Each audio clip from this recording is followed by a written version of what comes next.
With over 400 celebrity interviews and tons of pop culture nerdiness, Too Opinionated is a safe haven for your inner geek. Find us at meistercon.com or on YouTube under MeisterCon Pod. And please subscribe. It would really help us out. Thanks, everybody. Yeah. Hi, everybody. Welcome to another edition of Too Opinionated. So excited today. I've got actress Taylor Love with me. So welcome, Taylor. Hello. I've been talking your ear off camera about a little nonsense. bit. Tiny bit. Yeah. My apologies. That's okay. That's There's more about West Virginia. Well, when my son and I started this podcast, he figured out very quickly he hated to be on camera. I was the opposite. It's like, I kind of like my time to shine. This isn't a vanity thing at all. Everybody wants to look at my bald head for an hour, of course. Luckily, I get great guests on, just like you, that kind of, it takes the focus off of it. Or elevates it. They don't want to look at me, so they look at you. I can assure you that's not what happens.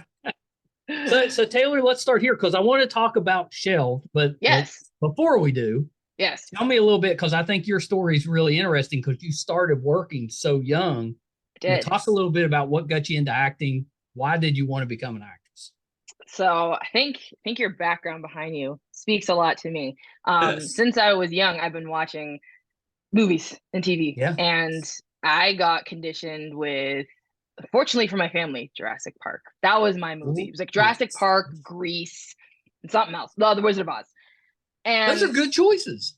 They are great. And even like I was mentioning to you earlier, my brothers, like the generations of my family have like gone through these movies too. It's like a rite of passage at this point. But Jurassic Park especially, I loved it. And so I had this bunk bed, but it wasn't like a regular bunk bed. The bottom was a double twin and the top was a twin. So if you looked over the top, you had a bit of a platform. Yeah. You've seen Jurassic Park, of course. Of course. Okay, I was gonna leave. Thank you.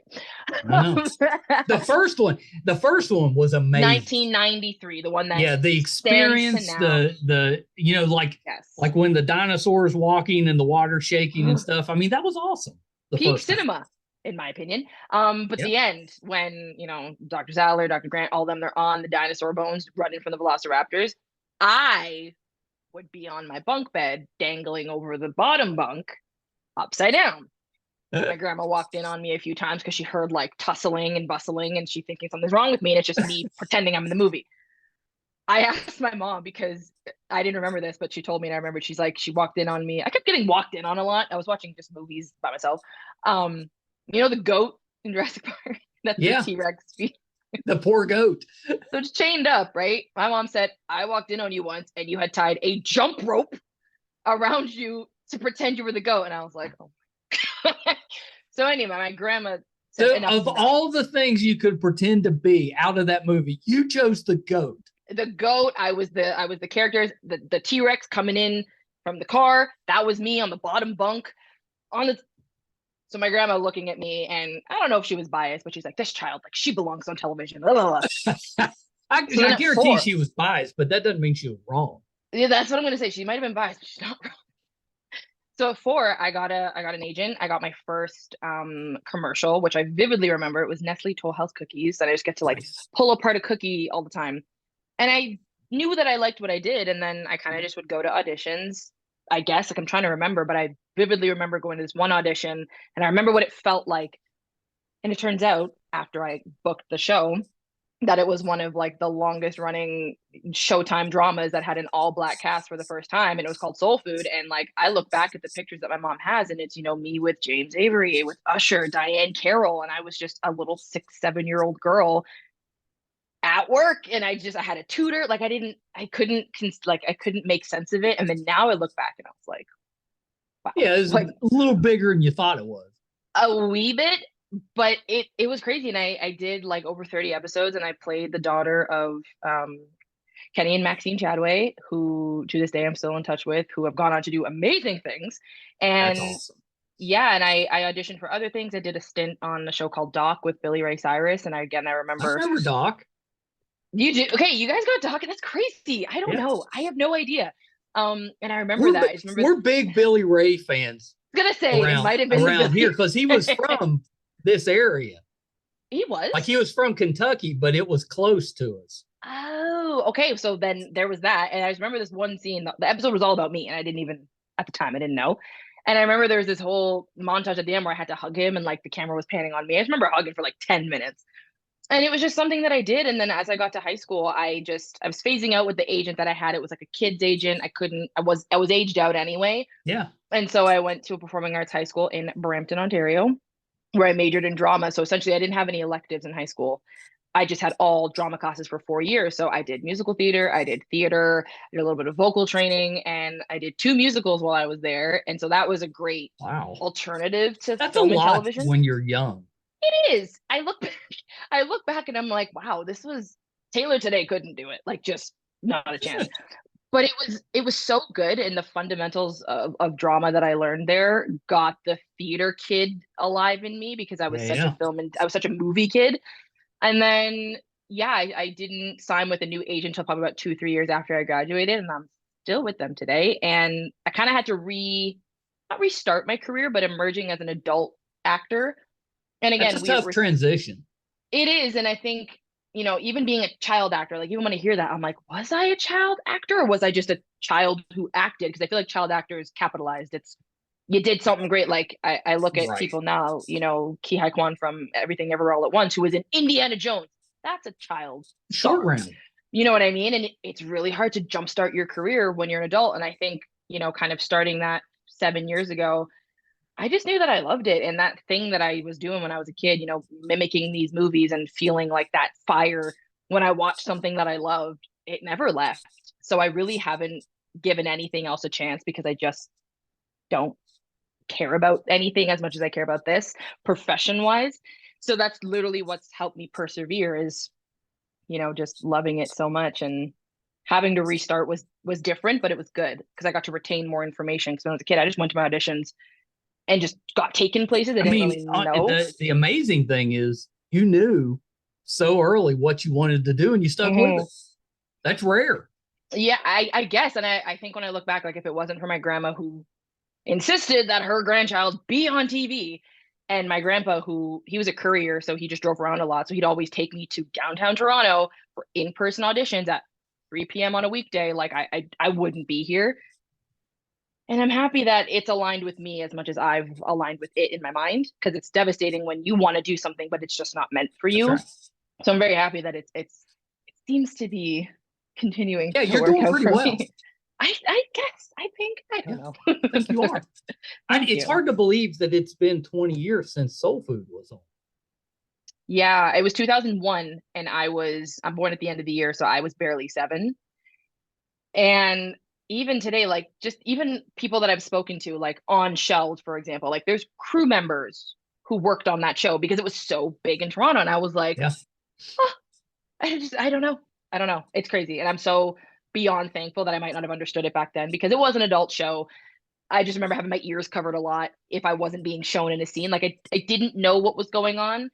And now I'm just like, wow, what a thing to be a part of. And learning about it as an adult has been crazy. Yeah, I'm glad you talked about that, because I know that transition. We have a lot of former child actors that are still acting, and they all talk about that step.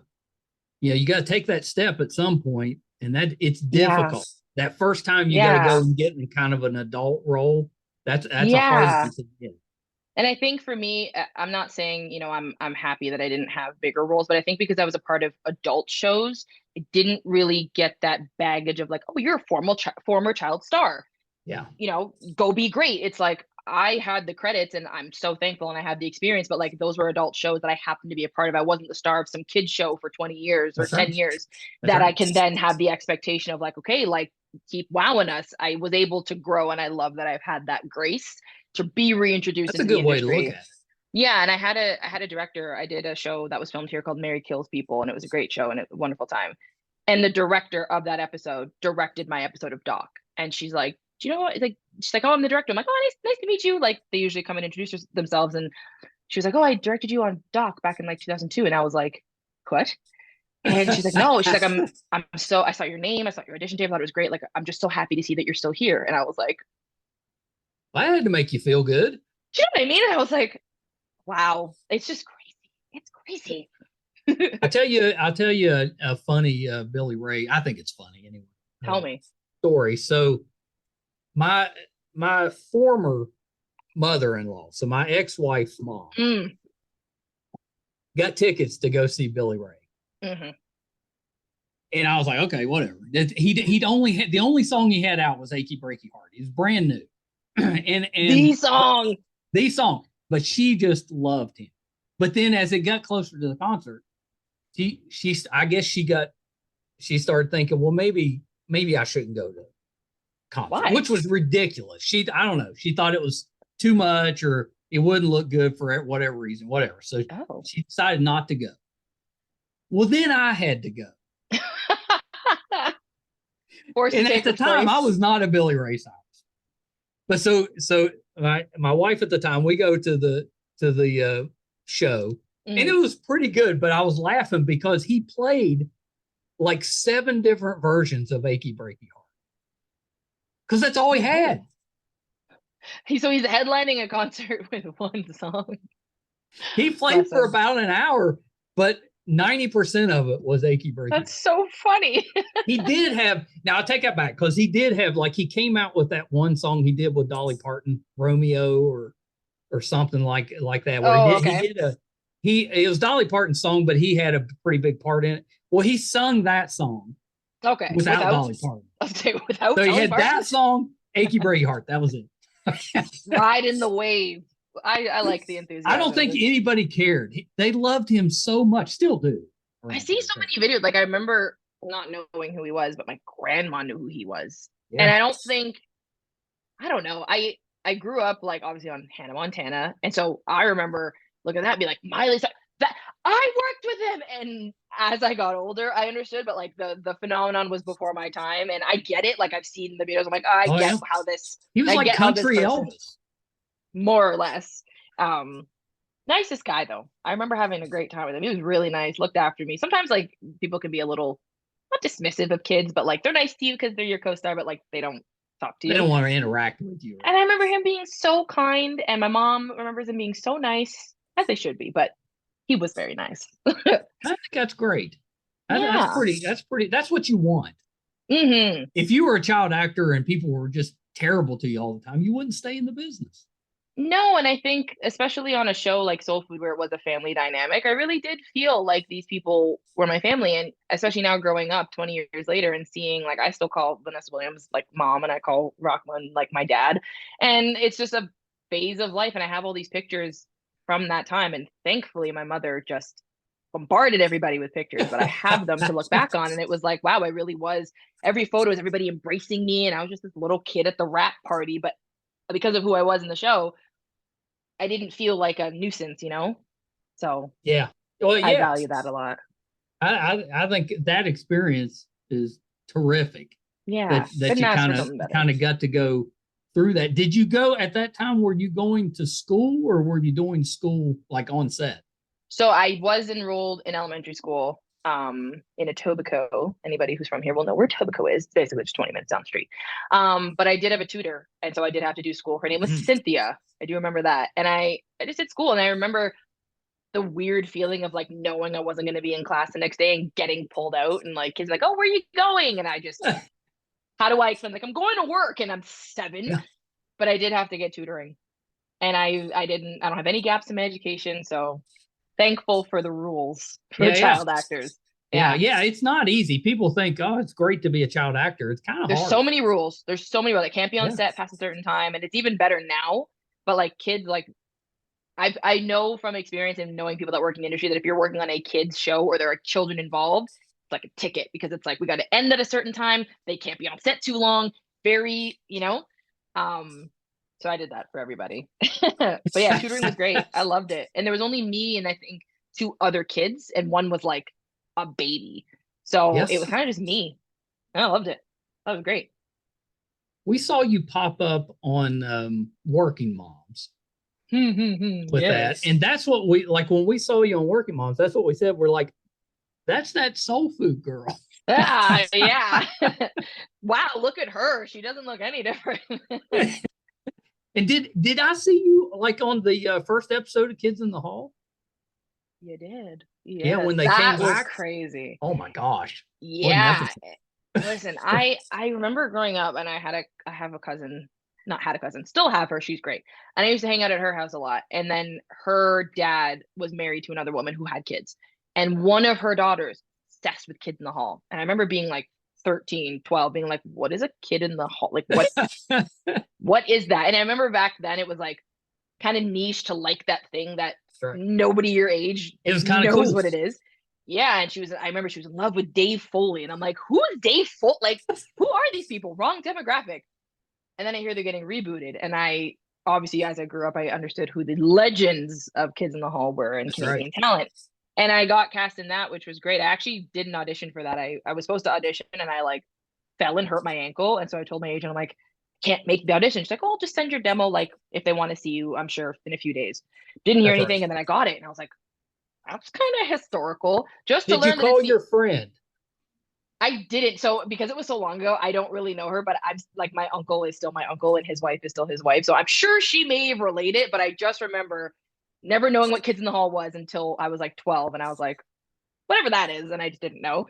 And then, yeah, filming that was great. And then learning that it was the opening sketch, and then learning that it was with Brampton legend Scott Thompson was incredible. And we just sat and just chatted about Brampton. Brampton's a suburb that's about half an hour from here. And I was there from about 13 to about 25. So like high school, and then pre-high school and elementary school, I was in Toronto. And so we were just reminiscing, like, oh, is this still there? Is that still there? And we're just discussing the legendary spots in Brampton. And he was fantastic. And the scene turned out so funny. And yeah, I've gotten a lot of like chatter about that. And I'm like, wow, it was such a quick, small scene. But if you're in something that legendary, I guess it works. Yeah, so that's not bad. That was great. A great experience.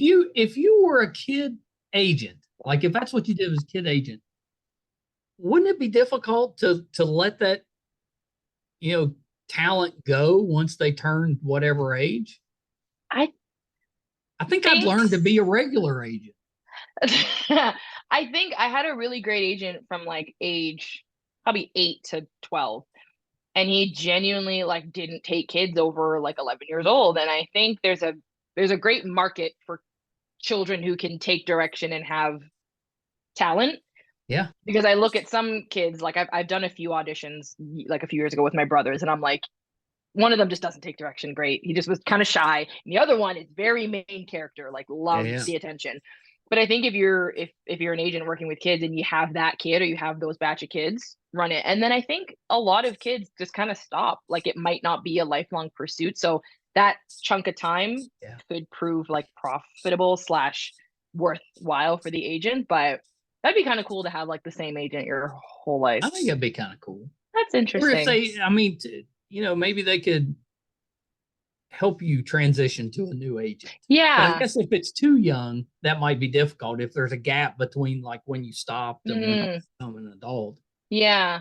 But I don't know. It seems like if I were doing that, I'd at least have like a partner agent that I could kind of pass for the adult side. For the adult side, and I'll pass that on to them. Yeah, I think the problem is honestly like a lot of kid agents, a lot of parents want their kids on TV, and they'll kind of just take whatever measures there are. And it's like, if the agency for your parents kids, can be rough.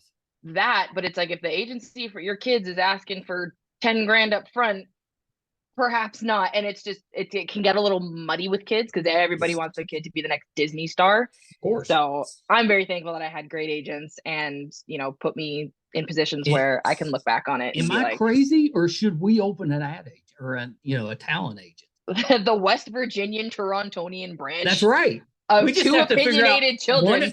That's right. One of us handle the adult side, and one of us handle the kid side. Listen, if this here career for me doesn't work out, you call me, because chances are I'll be in the same boat. I'll be like, it's time to stop podcasting. Your town's about to get a lot bigger. All right, so we got to talk about Shelved. Yes. I'm kind of excited for this one. My son that does the podcast with me, he does all the editing, and I told you he doesn't like being on camera, but he's a librarian. No way. Yeah, he's a librarian. Really? Oh my gosh. Yeah. And I need his opinion. Like his what he does for the library is he manages all the kids stuff. So that's what he does. He works with the children there at the library. So we're both kind of fired up about this show, but I'll let you tell it. So what's Shelved about and what's your role on? It's a workplace sitcom that takes place in the Jameson branch of the Metro Public Library, which is the fictionalized version of the Toronto Public Library.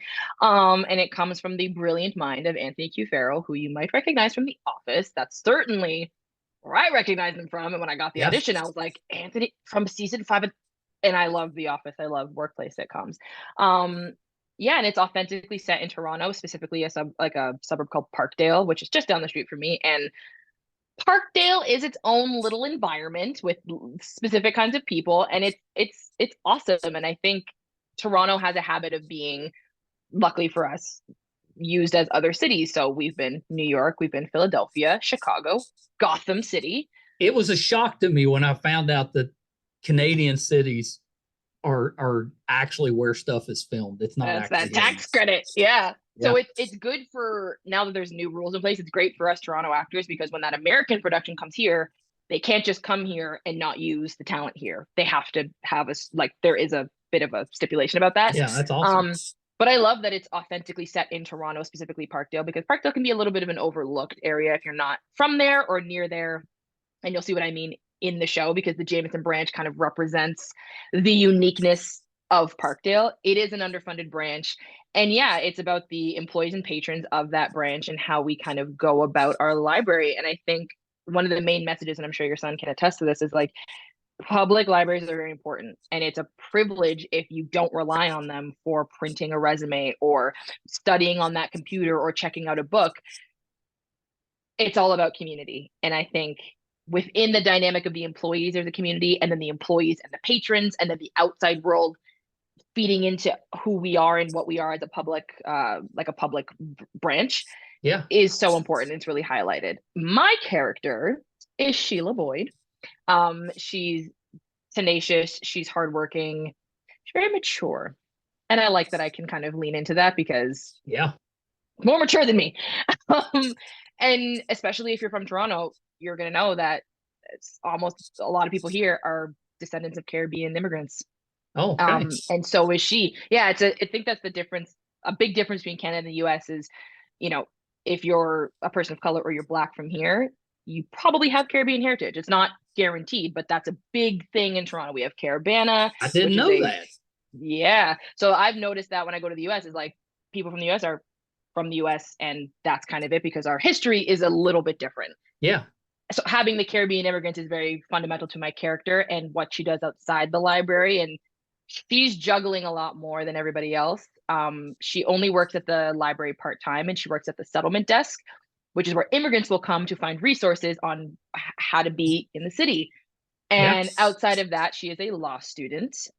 It's not specified what kind of law. I've decided it's immigration law. I feel like that makes no sense. Yeah, it makes sense. Yeah, and she does have a life outside of work, and there are some things that kind of bleed into the branch that she doesn't want to know, but like, she's not there full time, and she's kind of got a lot going on. But we do get a glimpse of her personal life, and it's funny, but it's very interesting. And I think it says more about her and just what she's dealing with, and why she is the way she is, and why she wants to help people. And yeah, it was really interesting, because I could see so many parts of myself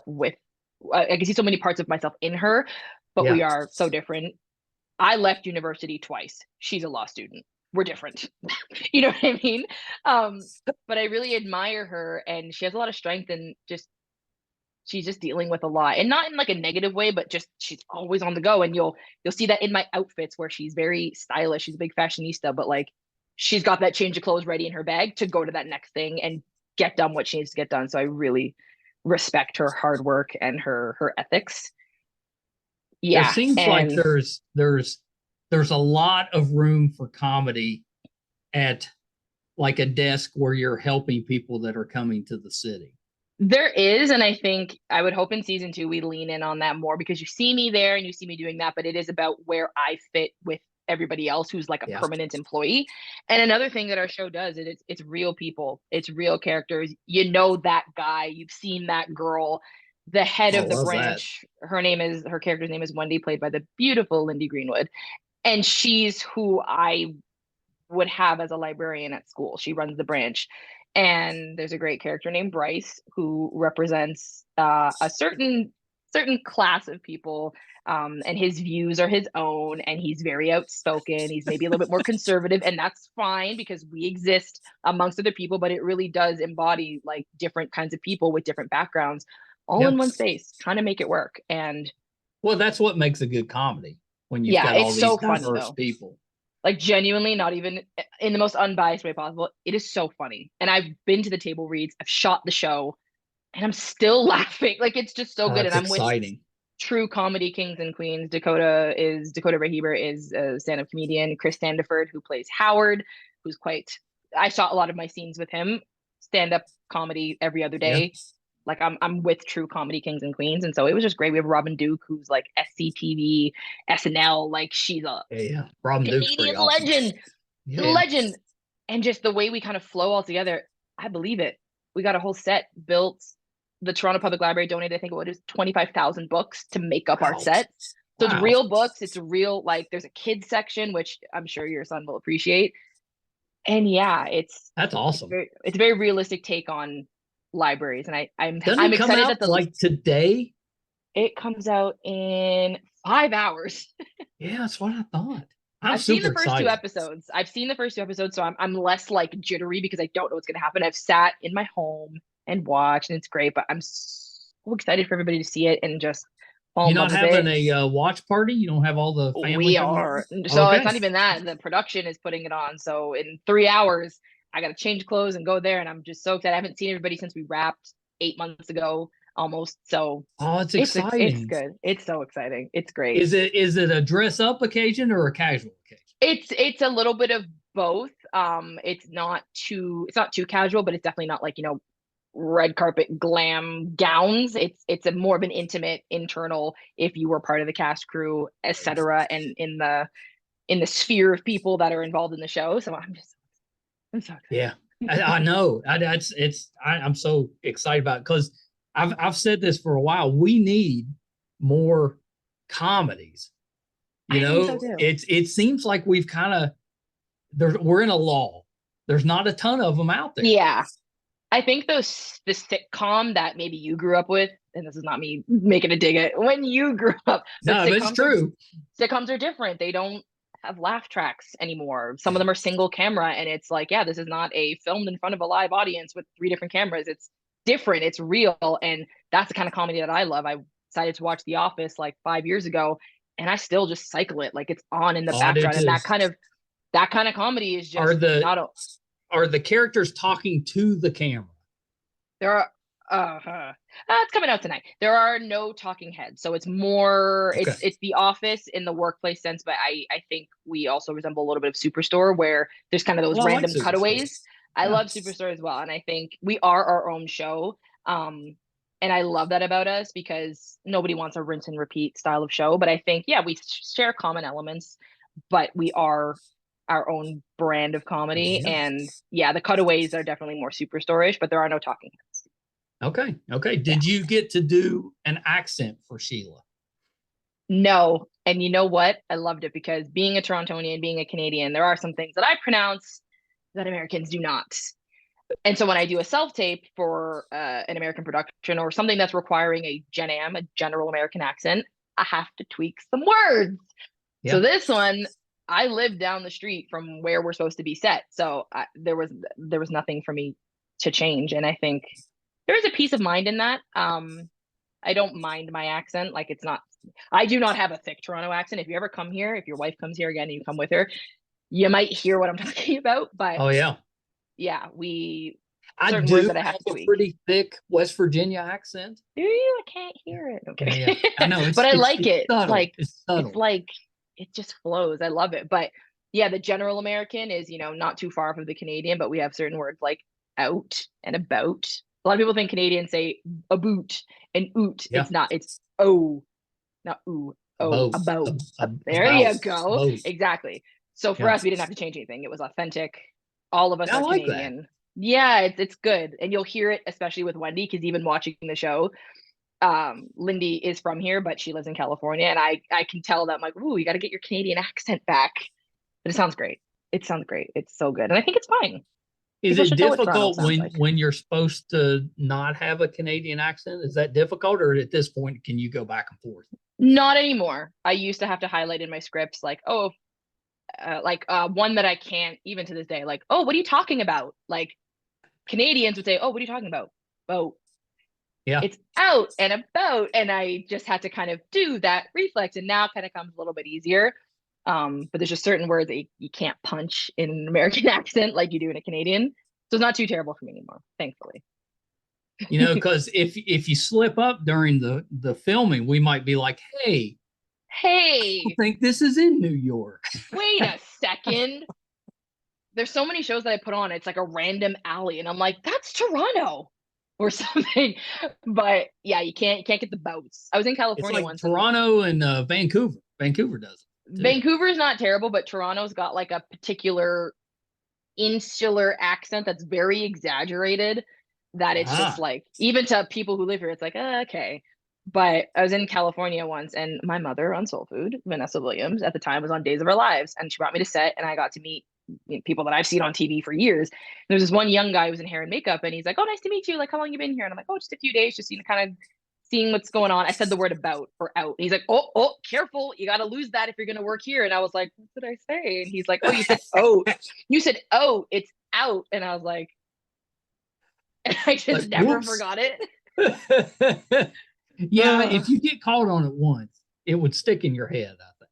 That was like 7 years ago, and I'm like, this is never happening again, especially on a self-tape. This was just an in-person, I wasn't even working, and I got called up on it. So that's funny.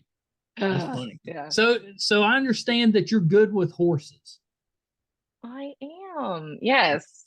Thanks to my grandmother. Again, bottom line, if I ever had a very vague interest in anything, or if she thought I'd be great at something, I was enrolled. That's a good grandmother. Bless it. She passed away really suddenly in 2020, so she's not here to see all this, but everything I have is because of her. I owe it to her. Yeah. No, I told her I was bored one winter break, and so she signed me up for horseback riding lessons, and I just turned 12. I never stopped. And I had an interesting time because I didn't have my own horse. And at the beginning stages, everybody's like, Mommy, I want a horse. And I think one of the first things my mom said after I came back from one of my lessons, she's like, just so you know, I'm not buying you a horse. And I was like, okay. Okay. And so I rode everybody else's, and it was a great ranch in Brampton, Ontario, Clairville Ranch. And there's trail rides and all that. And I was volunteering at like 12, and then I moved up. So I do Western riding, which are probably, am I assuming wrong in Western Virginia that you guys ride horses out there? We have some horses here. We have a lot of horse competitions here. Okay, so Western riding is rodeo, English is jumping, Olympic stuff. Okay. So Western is what I did. And I just rode everybody else's. I mean, I guess. I feel like when I get to English stuff, I'm like, seems hard to me. It is. I say rodeo stuff because I'm trying to show like that side of it, but I didn't start doing that. But basically in Western riding, there's 4 levels. It took me like 10 years to finish, but once I started doing it well, I started volunteering, I started taking out trails, and then I started competing, and I was in love with my instructor's horse. Her name is Kim. The instructor, not the horse. Her name is Kim, and she had this horse named Tango, and I just loved him. Like I was obsessed with him from afar, and he had a part boarder, so somebody already paid like to kind of split the time with him. And then somehow, some way, she left, and she's like, do you want to ride him? And I was like, I've been dreaming of this for years. I love this horse. Started competing on him in 2011, and he's still good. He's in semi-retirement now because he's like 24, but like I started riding him 10 years ago. Old. For a horse, they live till about 30, 35. So he's got the inner child, so he doesn't act like it at all. But I rode him for about 10 years competing in between there. I've competed here, I've competed in Michigan, in the States, and then at 19, I was like the youngest certified instructor in Ontario. Awesome. And I used to teach at like the camp and stuff, and yeah, it was very. But you got a little retirement plan going. I mean, I think about it where I'm like, can I get back into teaching like on the side or whatever? And so my goal for that is to like be in a project that allows me, like, I don't need a stunt. I am the stunt double, because I love fantasy and I love sci-fi. And it's like, give me a sword or a bow and arrow. I already know how to ride horses. So like, let's That was going let's to be get it my done. next question. Have you ever got to ride a horse on camera? No, I had an audition for this show that was like about Black women in riding, and I got to as far as the chemistry read, and it didn't work out, which is more than okay. It happens in this industry, but It I was happens, like yeah. aghast. I was like, Black women purposely riding, and like growing up, I didn't. Toronto is a melting pot, right? And even the suburbs outside of it, but like I didn't see anybody else Black riding. So Yeah. a lot of things that I had to kind of the predominantly white sport on either side.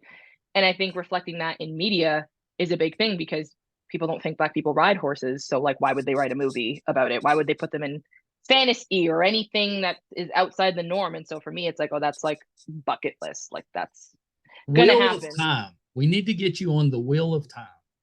You know, that one was, I feel like I started that show, but like, yeah, like anything Game of Thrones, like House of the Dragon, like all Because that stuff. they're riding horses. It's very female centric. You know, Give they're it, all give it, badasses. They got give magical it to me. powers. I think you could Yeah. take it. But yeah, that was 16 years ago. I said I was bored, and here I am. And Tango's still around. Love him to death. He's taught me so much, and he was my dream horse. And I'm so happy that I've gotten to experience that in this lifetime because sometimes you don't. And yeah, riding everybody else's horses worked out for me because I got really good. More or less. I feel like our experiences are different when we say we're like when I was growing up and I said I'm bored. My parents would definitely give me something to do, but it was nothing I liked. My grandma was really set on me being a well-rounded person. So all those times where I was like, why am I taking the NLS, which is the National Lifeguard Swimming Certification? Why am I doing 7 hours of swimming on a Sunday for 9 weeks? And I was a lifeguard. I was a swim teacher. And she's like, you can't buy well-roundedness. I played high-level soccer, which I actually liked. That was my choice. But yeah, I kind of just got put into things. And so that's why I can swim. That's why I ride horses. And so I'm thankful because, like we spoke about, she was my grandma. She didn't have to do the motherly things. She just paid for my recreational sports and wanted to see me excel and wanted to see me get good if I liked something. And so I think if I told my mom I was bored, she'd say, oh, I'll find you something to do. But my grandma's like, let's get you in something. I kind of love your grandmother. I love her too. She was amazing, and she'd be so happy. Even this, like if I said, oh, look what I did, she'd watch every minute that's of it, what grandparents should do. They should be investing in their grandkids. Yeah. Whether it's money or time or whatever it is. But as you get older, that's what you have is some time. Basically, yeah. You know what I mean? So you might as well put it back into your family. I was very fortunate that she, had a great job and, her kids were grown. And so spoiling the grandkids wasn't a stressful thing. And yeah, she gave me experiences. She set up my career every time I look back. So none of this is without her. But yeah, thankfully I told her I was bored and I learned to ride horses. Basically. Well, Taylor, thank you for taking a little bit of time. I'm so excited for the new show. I know you're going to be great on it. I think you're such a good actress. Like you can tell you've been doing this for decades. You can tell. Can you? I don't seem like a newbie. No, you seem very, very good at what you do. We always enjoy it when you show up on a show. Oh, thank you so much. I'm so excited. I love that your son is a librarian because this is for him. Like this is a love letter. I know he's actually librarians. excited. It's so difficult to get, early 20s something excited about anything. Yeah, it's a love letter for sure. And it's a love letter to the ups, to the downs, to the things that happen of just like only in this space, only in this environment. So I hope you guys enjoy it. I'm hoping we can watch it together because I want him to tell me, yeah, that's accurate. Yeah, I please, if you do, make a point to sit and just see what his reactions are. If he gives a little, he felt it in his soul. I used to before I became a podcaster, I used to run call centers. Yeah. And so there was years ago they came out with a call center kind of workplace comedy, and it didn't make it. But I just remember being very excited. Antics. That sounds like a lot of antics that go on. Oh yeah, because I always said that. I was like, somebody should make this into a sitcom because you get the weirdest people, but in a good way. And it's always something idiotic happening.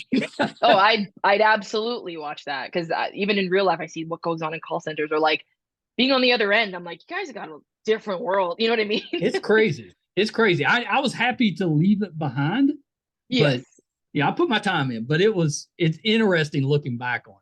So Now I get why he's excited about a show. Now you got about like a librarians. glorified you pick who comes into your call center type of thing going on. You know what I mean? Yeah. But yeah, I hope he sees the small sprinkles of, oh, if you're in a library, like if you're in a library, you get it, good and bad. Good and bad. Yeah, that's exciting. That's exciting. So it's on CTV, right? CTV here in Canada and on the CTV app. My family that's in England somehow gets CTV, so they're gonna watch it. We can get it here. We can. Oh, you can. Okay, Yeah. So it'll be there. I'm not sure of the time for you guys. I don't know if you guys are in different time zones in West Virginia. I don't know what CTV, time is it there in Toronto right now. Let's say the same. Let's say the time at the same time. Ready? Okay. 1, 2, 3. 4:53. Oh. 4:53. Oh, 7. Okay, I was like, wait, what? Yeah, we're on Eastern time zone. So if you are East, yes. So it would be 9:30 p.m. if you do get CTV and you go watch it. Starts off like right in it. Like immediately. You're there, and you just see the sprinkles of like who we are, what the Jameson branch is. I hope they'll eventually get it just on a channel or a streamer here in the U.S. I mean, from your lips to everybody else. I hope so. Just so everybody gets a chance to see it. But I checked because I saw it was coming out, and I checked to make sure I could get it here. So we're ready to go, and we need comedy. So pretty excited in that small town. That's right. In our town library. Of 18 people with our library. Exactly. Well, so Taylor, a couple things before we wrap up. Anything else that you're working on that we can keep an eye out? Yes. So I have an animated show because I'm also a voice actor called Summer Memories. And here in Canada, it's on something called Family Channel. I'm not sure if you guys get that in the States yet. But it's a great show created by the wonderful Adam Yaniv. And essentially it's about his memories as a kid that he spent over the summer with his friends and the people in his life. So my character's name is Joanna. And she's always got a soccer ball on her foot, which I loved. I loved that little homage to my former life when I used to play soccer. And she's feisty. She's hilarious. And now I actually have it on Prime on the family TV subscription. So I'm actually binging the whole series. And we started in April 2021 and I finished recording like a few months ago. And yeah, that's a really special show. It's an animated show, but it's not. Is it more adult or is it more kids? It's not adult like Family Guy, but it's definitely like I speak like I am. I'm not making myself sound like a kid. It's really funny. And my mom watches it with my brothers and she's like, this show's really fun. Like I love this show. All right, we'll check that one out too. Yeah, Summer Memories, and you can find it on the Family TV subscription under Prime Video.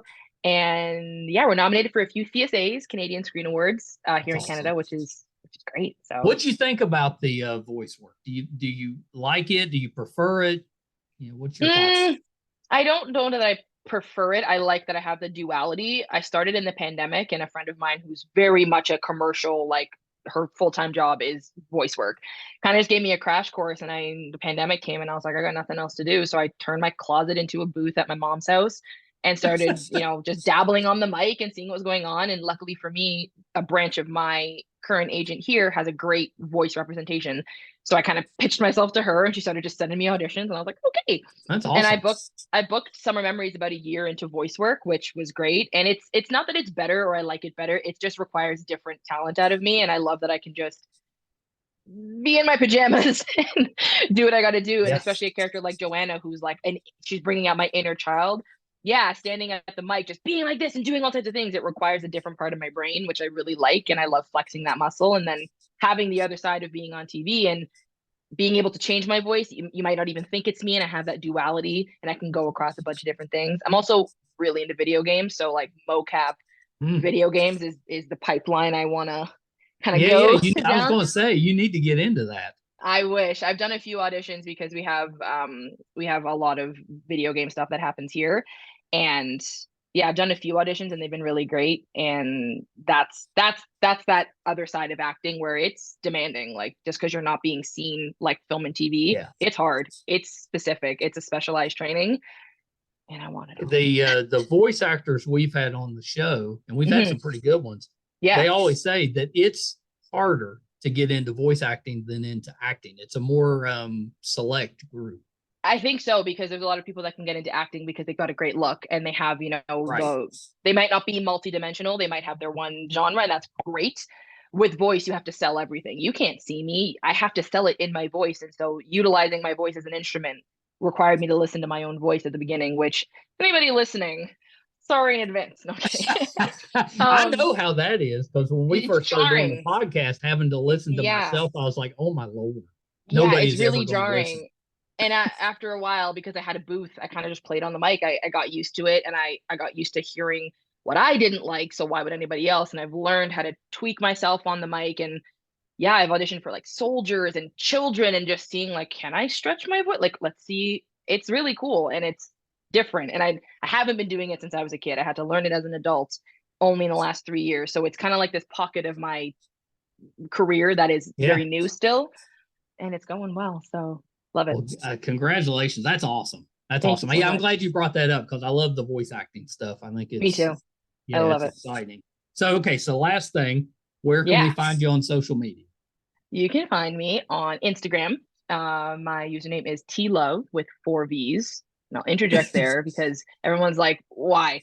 Because the name TLove was taken years ago with 1 V. And because my last name is Love, you can't get a username ever. It has to be Taylor Love 799. I love dogs. Like, it's just a Right. headache. Yeah, I know. You gotta add some stuff to it. Exactly. But I don't like being too outlandish. So TLove with 4 V's. And then on Twitter, it is the Taylor N Love. See what I mean? I got to add stuff. Gotta put stuff in there. I know. Exactly. Mike Wall.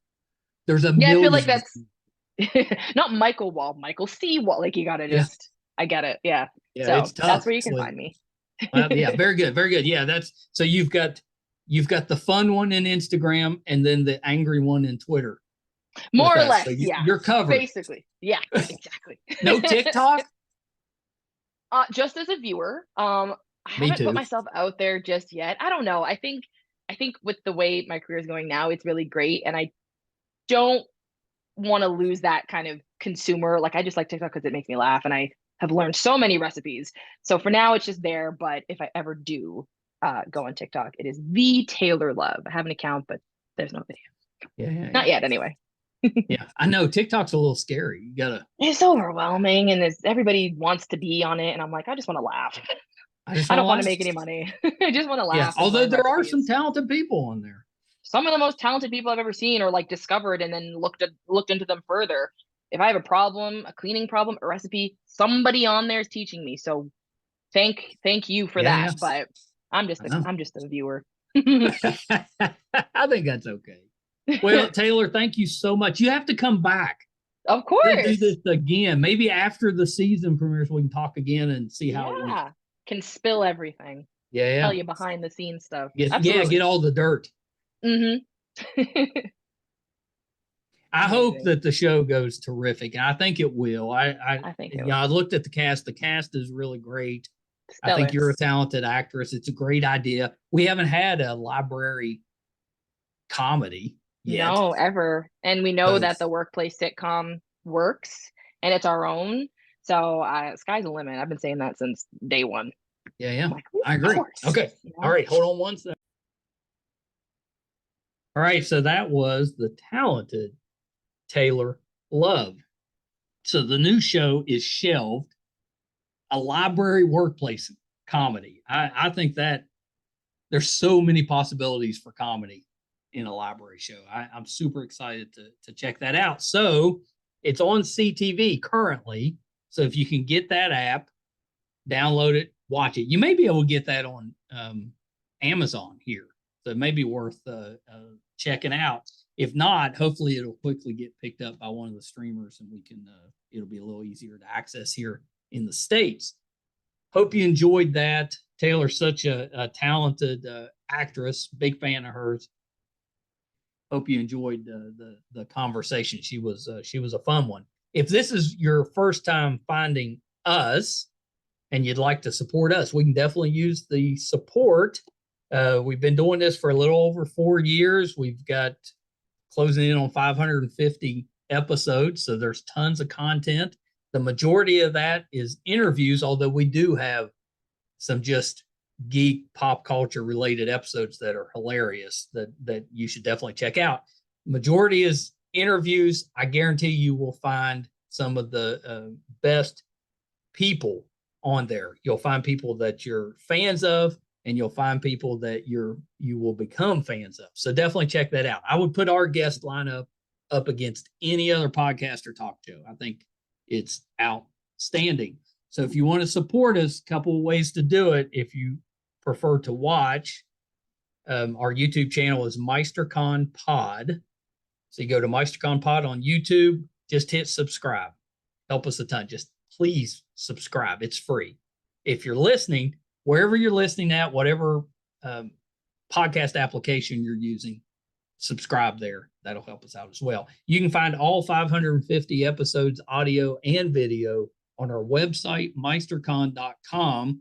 That'll let you know if we're doing anything in studio, like watching Shelved, if we're going on location, if we're covering a convention, whatever we have going on will be on the website, meistercon.com. So definitely check us out there. Thank you guys so much. Till next time. Bye, everybody.